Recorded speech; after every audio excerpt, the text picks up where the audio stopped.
All right, we carry on. Now, last week we ended looking at here in chapter 1, verse 20 to 23 with the creation of the sea creatures and the flying creatures on the fifth day. And we'll pick back up now in verses 24 to 31, Genesis chapter 1. It says, "And God said, let the earth bring forth living creatures according to their kinds, livestock and creeping things and beasts of the earth according to their kinds. And it was so. And God made the beasts of the earth according to their kinds, and the livestock according to their kinds, and everything that creeps on the ground according to its kind. And God saw that it was good.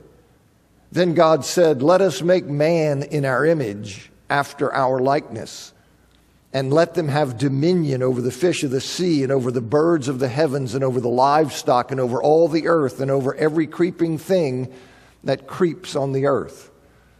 So God created man in his own image. In the image of God, he created him, male and female, he created them. And God blessed them. And God said to them, be fruitful and multiply and fill the earth and subdue it, and have dominion over the fish of the sea and over the birds of the heavens and over every living thing that moves on the earth. And God said, behold, I have given you every plant yielding seed that is on the face of all the earth, and every tree with seed in its fruit. You shall have them for food. And to every beast of the earth, and to every bird of the heavens, and to everything that creeps on the earth, everything that has the breath of life, I have given every green plant for food. And it was so. And God saw everything that he had made, and behold, it was very good. And there was evening, and there was morning, the sixth day. So God, he creates all the kinds of land creatures and makes mankind, male and female, in his image. He blesses the man, and he blesses the man and the woman, and he commands them to multiply, to fill the earth, and to subdue it, and to rule over the other creatures. And he gives mankind seed-bearing plants for food, and gives the land creatures every green plant for food. And he also gives mankind fruit for food. And you remember God's statement to Noah in Genesis chapter 9, verse 3. He says, as I have given you the green plants. Well, that seems to refer generally to mankind's originally non-carnivorous diet. All creatures were eating, we were eating fruits, we were eating the plants with seeds in them, and they were eating plants. So no one was killing. You see, this is the original paradise that comes from the hand of God. And the land creatures that he creates, they're classified into three main groups. They're commonly translated cattle or livestock, the one group, creeping things, and wild animals or beasts of the earth. As Gerhard Alders says, it is obvious that the intent is to include all the various kinds of land animals. So here he makes the various land animals, and the group called creeping things, that refers to a category.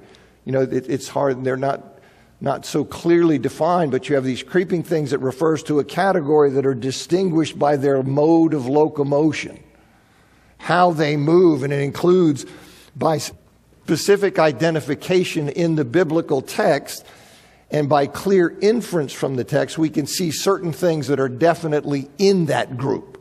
And it's things like spotted lizards, dab lizards, chameleons, geckos, skinks, mice, rats, snakes, snails, slugs, centipedes, millipedes, scorpions, spiders.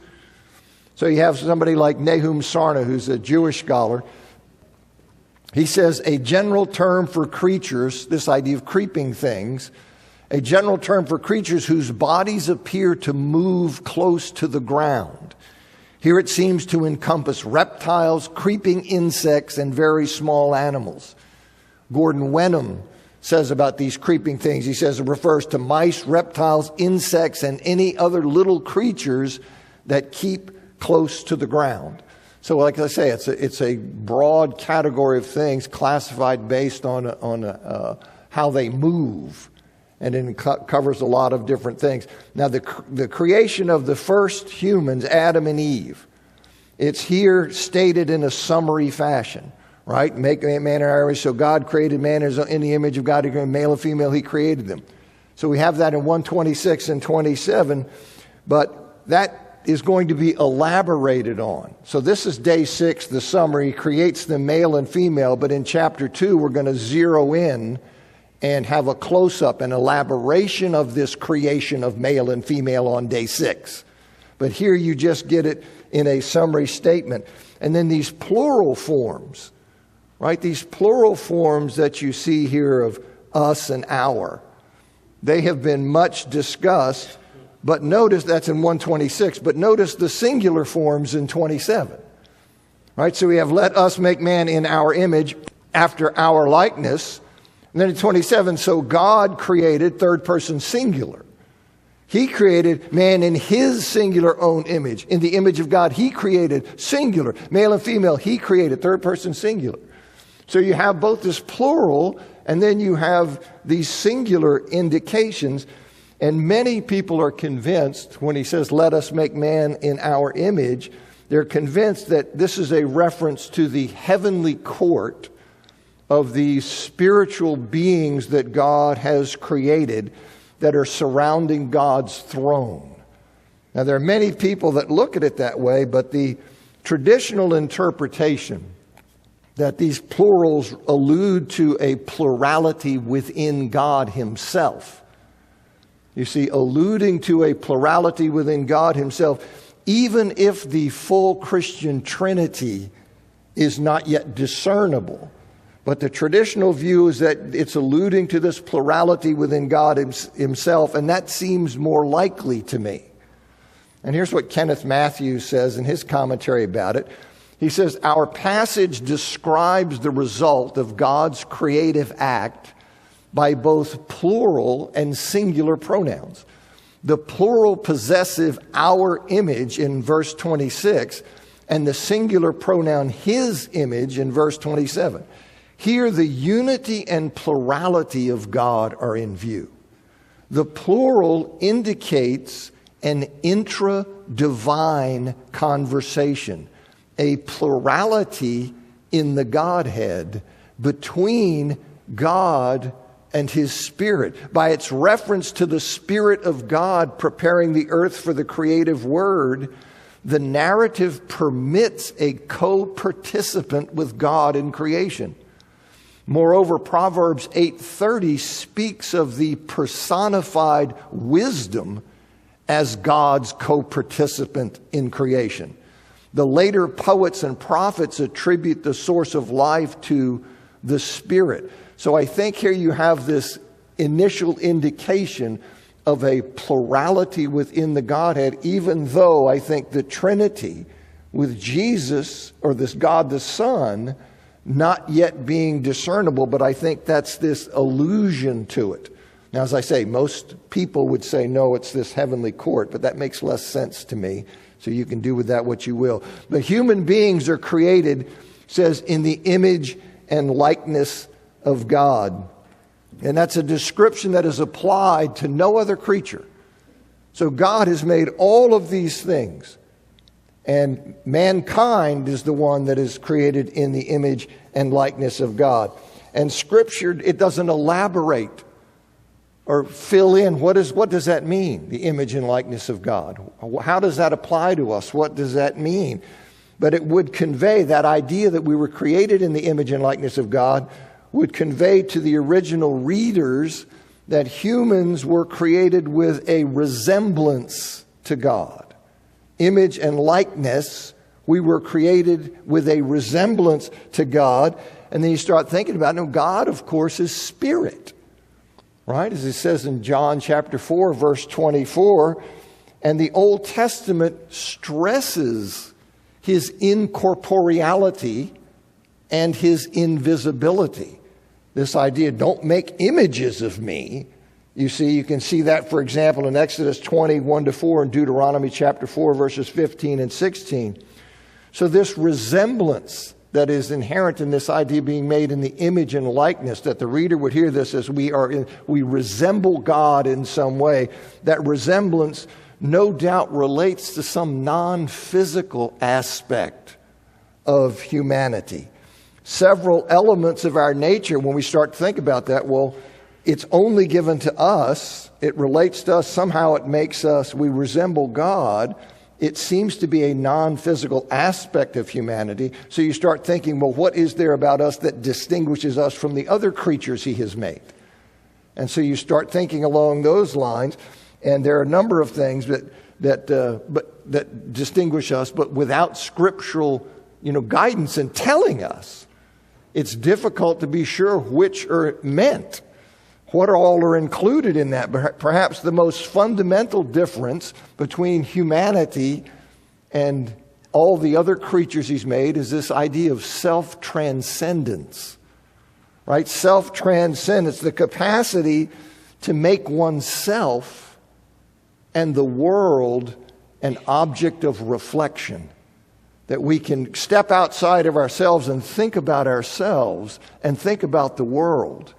That we have this capability and this capacity.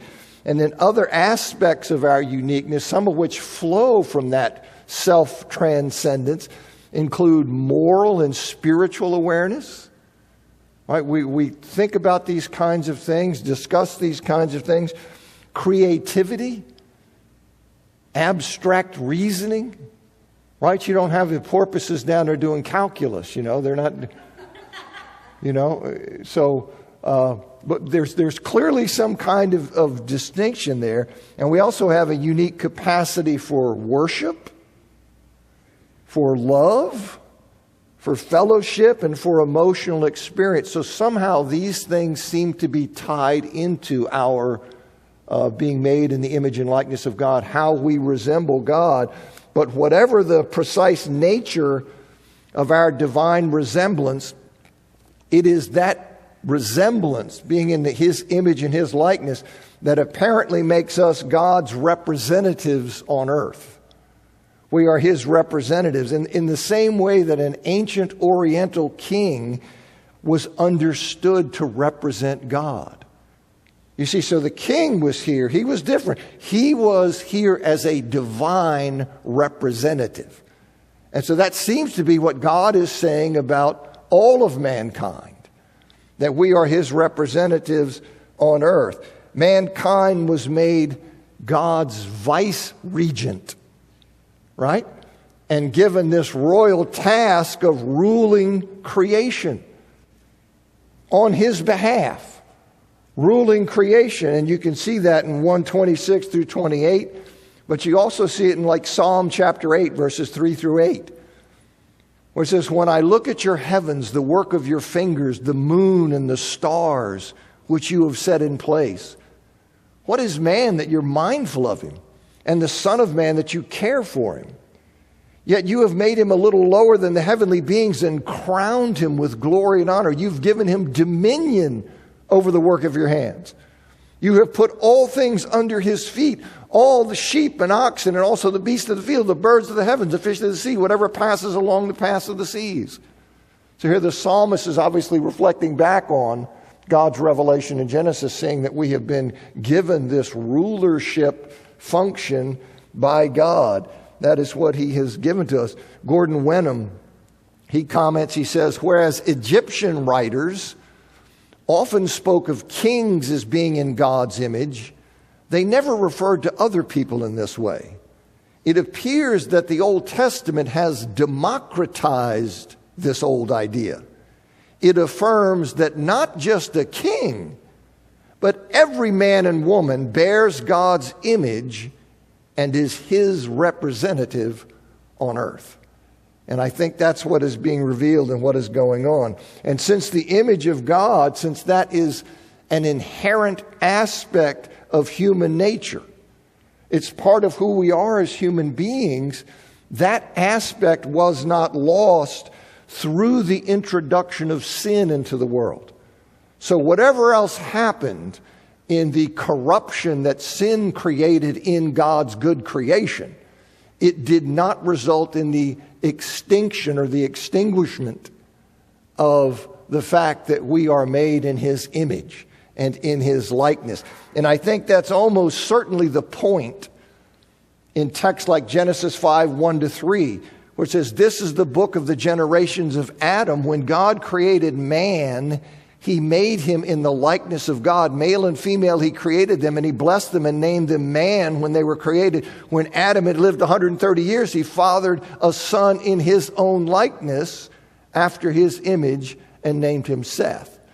So I think you're seeing here that that image that God gave, image is something that continues on. And the likeness of God, that stamp Adam and Eve, that's perpetuated in their offspring despite the corrupting effect of sin. And you see this, the continuing presence of the likeness of God. Genesis 9:6, whoever sheds the blood of man, by man shall his blood be shed, for God made man in His own image. You see, that's the thing about killing a human being. And that's what's so offensive in abortion. You see, you are taking a human life, and the human life is precious. It is made in the image and likeness of God. You see, so he says, so that is not something that has been taken away. And you see in James chapter 3, verse 9, New Testament now, he says, with it we bless our Lord and Father, tongue, and with it we curse people who are made in the likeness of God. So we are different. Yes, we're creatures, and God reminds us of that so we not get puffed up.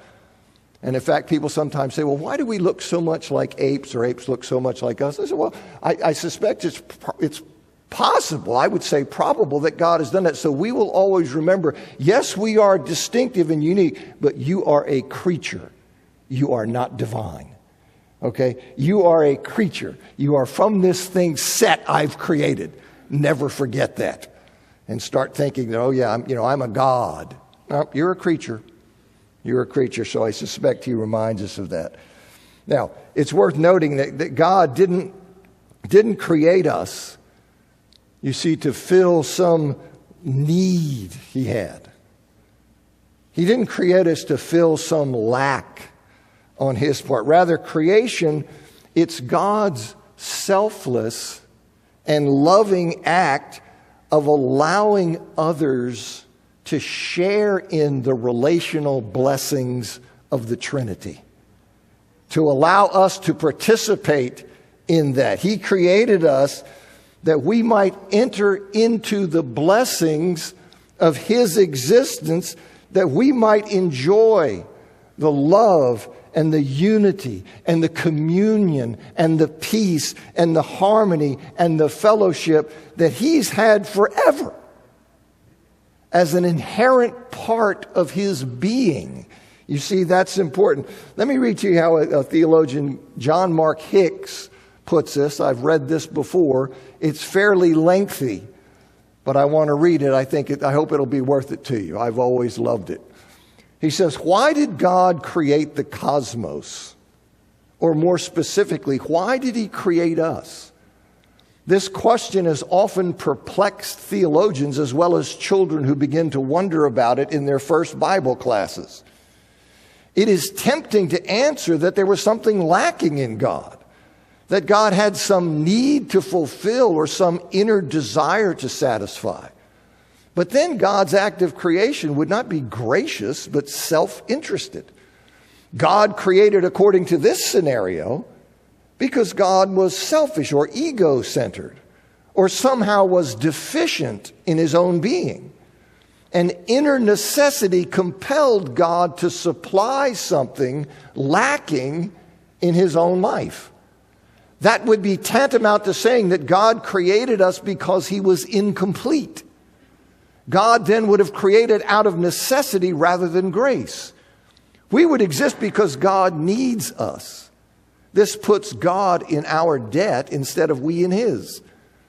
If we are to grasp why God created, we must understand what he created and how this is reflected in God's other gracious acts in history, such as the creation of Israel and the church. God has always intended a people for himself, whether in the original act of creation or in the redemptive act of recreation. God gathers a people for himself. God intends to share his love with a community. But why does God seek a communion of love with a people of his own creation? Is God a solitary figure whose loneliness drives him to create in order to have fellowship with others? Does God need company? The doctrine of the Trinity teaches that the divine reality is a community of loving fellowship between the Father, Son, and Spirit. It is a community of holy love which existed before the cosmos did. God did not create because he needed fellowship, since he already enjoyed fellowship through the triune communion of the Father, Son, and Spirit. This fellowship was not created by an act of God, as though at some point in time God became a fellowship. Rather, it is who God is. God is love. Consequently, God did not need to turn to anything outside of himself in order to experience loving community. This was present through the mutual indwelling of God's triune fellowship. I think the best analogy for understanding this divine act, as limited as the analogy is the decision of a couple to have children. Why do couples decide to have children? Certainly in a fallen world, there are less than pure motives. But in the purest sense, couples decide to have children in order to share their love with another. The decision to have a child is, in the best of circumstances, a selfless decision. They share something that they could have kept to themselves. The love which exists between a husband and wife is a communion unsurpassed in human relations. When children are born into that loving communion, children share something they did not create. The parents give something they were not compelled to share. Children, and we wish it were true in every instance, are born out of the loving communion between parents. The couple shares their love with another. Following this analogy, when the triune community decided to create, they decided to share with another something they already enjoyed. We humans did not create that fellowship, but it is offered to us in love. God did not create in order to receive as if he needed anything outside of himself. He created to give of himself. Thus, the act of creation is an act of gracious, selfless love. And I think that's important. I think it's important to recognize that and to see that and to view what God is giving to us in creation. Why? It is because he is love. He is a loving God, and he sought to share that. Now, this isn't to deny, of course, that God is in fact glorified in and through creation, that he receives glory from creation. It is to say that the glory he receives in and through creation is magnified by the fact that creation is an expression of his gracious and self-giving nature rather than the fulfilling of something that was lacking in his being. You see, in other words, yes, he's glorified in it, but he's glorified even more so by the fact that his motivation in creating was giving. It was to love. And I think that's another thing that's significant. So in creation, God decided to share with others his own loving fellowship in the Trinity. Okay, and that's how I think is the right way to look at it. Now, with regard to the provision of food, you see plant yielding seed for mankind, every tree with seed in its fruit. You have them for food. For the animals, I've given every green plant for food. And I think Victor Hamilton, an Old Testament scholar, I think he summarizes well the meaning of these verses relating to this provision of food. I like what he says. He says, what God creates, he preserves. What he brings into being, he provides for.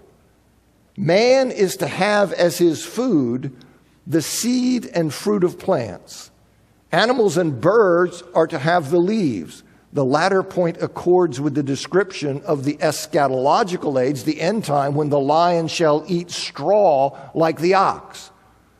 You see, all of this suffering and predation and death that exists in the world you and I experience is all because of sin. It is all because of sin's invasion into God's very good creation.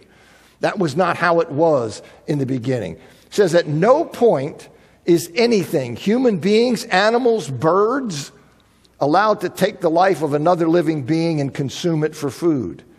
The dominion assigned to the human couple over the animal world does not include the prerogative to butcher. Instead, humankind survives on a vegetarian diet. What is strange and probably unexplainable from a scientific position is the fact that the animals, too, are not carnivorous, but also vegetarians. Now, that raises a question, well, how do we wind up getting all of these defense and attack structures that we see in the world?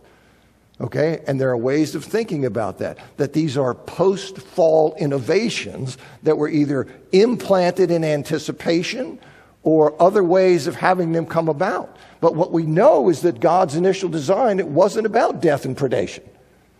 You see, those are hallmarks of a fallen world, and I think it's useful again to see and understand that.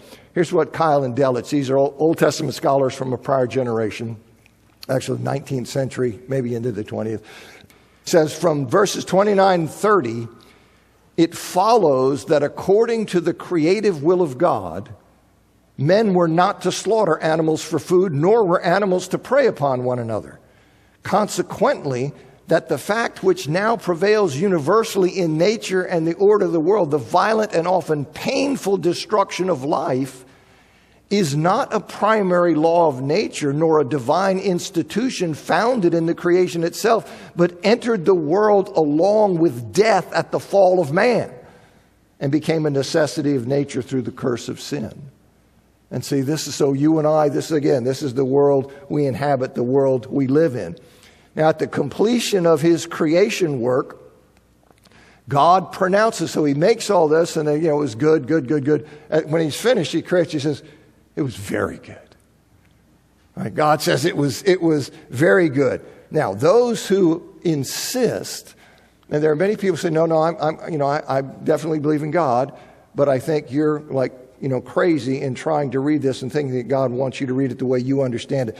Really what it is that God, in fact, when he's saying this, what he really did, he created through the process of evolution.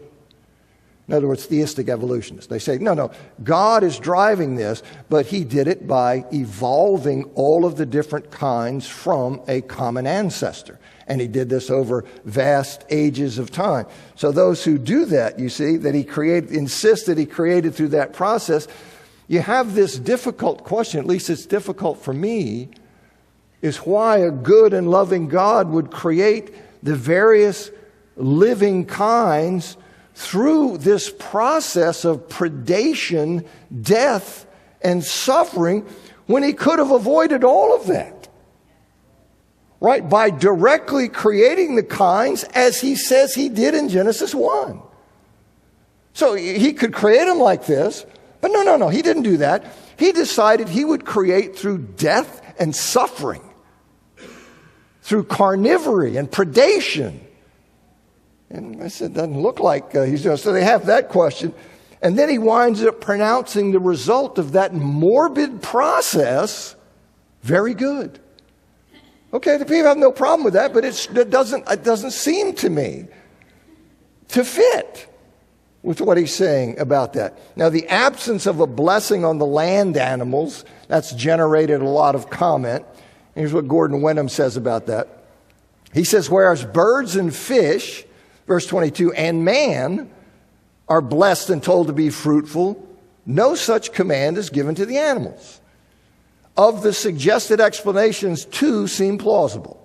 Either the land animals are not told to multiply lest they compete with man and endanger his survival, or more probably, because the blessing on man covered all the works of the sixth day, including the land animals. Okay, so I think that's a decent way of understanding what is going on. Now, so here it is. God does all of this in 6 days. Okay, now there are people who argue, look, these days of creation, they obviously cannot be regular days because too much activity takes place on day 6 to fit within a normal day. Okay, so this is the idea.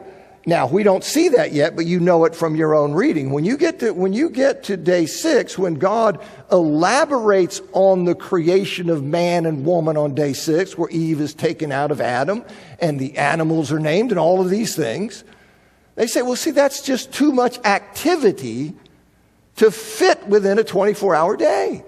So obviously you're reading this thing wrong. But I love what James Jordan said. This rhetorical question somebody raises says, who can imagine that much activity occurring? And James Jordan says, well, anyone can imagine it. 6 a.m., God makes the animals. 6:01, God takes counsel with himself to make man.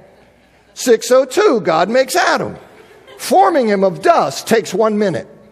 6:05, after talking with Adam for a minute or so, God starts to plant the garden. 6:10, the garden's completed. 6:11, God puts Adam in the garden. 6:12, God warns Adam about the forbidden tree. 6:13, Adam has breakfast. 6:30, God reveals his decision to make Eve. 6:31, God brings the animals to Adam to name. They are brought by kinds, so not every specific species, let alone every individual, is brought. Let's say that it takes Adam 8 hours to name them all, male and female, with a half-hour lunch break. This is probably far too long a time. This brings us to 3 p.m. Adam takes a nap. 3:28, Adam wakes up and meets Eve. 3:29, God speaks to Adam and Eve. 3:30, we still have 2.5 hours to sunset. Now, what's so hard about that? And that's kind of how I look at it. I just look at it that way. I just say, all of these objections that people are making, I said, no, it just doesn't strike me that's that big of a hurdle. But I think if you want to see hurdles, you see them. You know how life is. Somebody, that's compelling to me. You can't do that. Well, not to me. And so you just wind up saying, okay. All right, chapter 2. Thus the heavens and the earth were finished, and all the host of them. And on the 7th day, God finished his work that he had done, and he rested on the 7th day from all his work that he had done.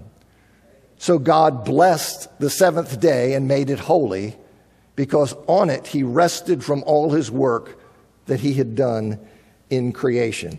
So you see that in verses 1-3. And when it says God rested on the 7th day from his work of creation, it means, you see, in the sense that he ceased his creation work. Not that he, as a Chinese, took a soshi. He didn't go back and get, he's not tired and taking a nap. He was worn out, so he needed to, rest. No, it means he stopped. He ceased his creative activity, you see. That's what Alan Ross, who's a very well-known Hebrew scholar of biblical Hebrew, he says, the word actually means cease more than rest as understood today.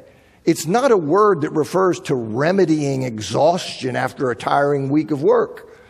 Rather, it describes the enjoyment of accomplishment, the celebration of completion. And so in Genesis chapter 2, in the first part of verse 2, Genesis chapter 2, verse 2, it doesn't mean that the work of creation, that work continued into the 7th day. And you can get that, for example, from the ESV here. You can get that idea. Rather, Genesis 2:1 specifies that the work was finished on the 6th day. So chapter 2, verse 2 is better translated. You see, I've modified it here in line with many other translations, like the NIV and the New English translation, the Holman Christian Standard Bible, the New American Standard Bible, recognizing this. So it reads, and by the 7th day, God had finished his work that he had done. You see, I think it's easy to get confused the way it has been rendered there in the ASV. Now, the fact God ceased, that he rested from this particular creative work, means that all things that came into existence after that time, they came into existence in a different way. Right? All those things came into existence in a different way. They were derived from or descended from what was created miraculously in the beginning. So Adam and Eve are created miraculously, and then all people descend from them. You see, they are from them, they descend from them in a different way, right? So they were derived from what was created miraculously in the beginning. So all the plants, all the animals, all the people that came into existence since the creation week, they were created by God, but they were not created in the same way as the first members of their kind. Right? Scripture tells us that God ceased from that specific work. He created all these things miraculously. These things descend from, they are created by God, but they are not created in the same way as his work in the creation week because he stopped that work. And that's very important. You see, he stopped that. That's another reason I have great difficulty with the claim of some theistic evolutionists that, these 6 days of Genesis, they're really a symbolic reference to God creating through the process of evolution, right? Even if I were willing to grant that the 6 days somehow could be turned into billions of years, which I am not, but even if I were willing to grant that, evolution is allegedly still ongoing, right? I mean, this is the idea. We say, these things are, we have diversity, and then we're having natural selection. These things are being chosen. And so that's still ongoing. Well, then it's not the process he used to create at the beginning because he has ceased from that process. So I say, well, you can say, okay, well, maybe God was working in the process in a way differently than the evolution. Okay, well, then specify that for me. Okay, if you want to take that view and say, no. He initially worked in a special evolutionary way. And since then, everything's working in an ordinary evolutionary way. All right, well, just be a little clear for me on that. I want to know, what are you talking about? How is that working, okay? Moreover, the revealed order in which God created things is completely at odds with the alleged evolutionary order of appearance. Right? For example, you look at the order of creation. I'm reading the Bible and it says land plants before sea creatures. And I got the world telling me you're a moron because we know sea creatures before land plants. I said, that's not what it said. All right? Bible, trees before land animals. The world and everybody who's smart telling me land animals before trees, birds before land reptiles. No, you got that wrong. Reptiles evolved into birds. Bats before land animals. No, you got that wrong too. Sea mammals before land mammals. Flying insects before land insects. Flowering plants before insects. Mankind before thorns and thistles. No, you're all wrong. Now, who am I going to believe? Who am I going to believe? I'm going with the Bible. Okay, and like I said, you're just really ill-informed. If you would only get involved with the science, you would understand. Look, there's a lot going on in how you think about these things, and just trust me, I'm sticking with the Bible. Okay, they think what they want and all that, but on that day, I'm going to say, listen, Lord, best I understood what you were saying, I believe that. You see, I believe that, and I think that's what we need to do. So God blessed and sanctified the seventh day, but no mention is made in Genesis of a Sabbath, a rest for man. No such thing is said. The seventh day rest of Genesis focuses exclusively on God. There is no command for man to observe anything regarding the seventh day. In fact, the word Sabbath, which is the name that is given to the commanded observance of the seventh day by Israelites, that word is never used in Genesis. You see, it's something else going on. As Nahum Sarna, a Jewish scholar, he says, the human institution of the Sabbath, meaning for human observance, does not appear in the narrative. As we read in Exodus 31, 13, 16, and 17, the Sabbath is a distinctively Israelite ordinance, a token of the eternal covenant between God and Israel. Its enactment would be out of place before the arrival of Israel on the scene of history. And so the Sabbath observance, it's first mentioned, the observance of the Sabbath by man is first mentioned in Exodus 16, 21 to 30, where it seems the Israelites weren't familiar with it. And then this is consistent with the fact there's no mention of anyone observing the Sabbath prior to that time. No mention of that. And in Exodus chapter 20, verses 8 through 11, Israel is commanded to remember the Sabbath day in imitation of God's conduct in creation by keeping it as a special day separate from every other day. So Exodus 21, it explains, you see, it explains that at that time, not at creation, God blessed and sanctified the Sabbath day, the name of the seventh day, as a day of rest for man. But at that time at Sinai, he does that, you see, because it's analogous to the day of divine rest that he had previously blessed and sanctified at creation. So because nothing about man observing this at creation, because of that, he then institutes this for Israel in Exodus. Okay, here's what Harold Dressler says. He probably says it better. I got a minute to go. We do not agree with the interpretation that treats the latter part of verse 11, therefore the Lord blessed the Sabbath day and hallowed it, as a revelatory explanation of Genesis 2:3, then God blessed the Sabbath day and hallowed it. Rather, we interpret the statement in verse 11b as an explanation of God's blessing activity in connection with the new institution of the Sabbath, a day to be observed by Israelites, on the analogy of God's blessing activity with regard to the Sabbath day at creation.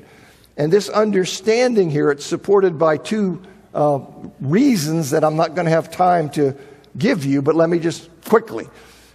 You see the analogous logic. For example, Deuteronomy 5:15. The logic is because God rescued the Israelites from Egypt, he therefore commanded them at Sinai to keep the Sabbath. So based on prior work, he then commands them here. So the logic in 2011, because God rested at creation, he therefore blessed the Sabbath at Sinai.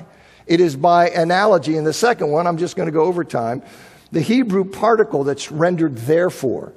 That particle here, it is normally used in the Pentateuch, as Dressler says.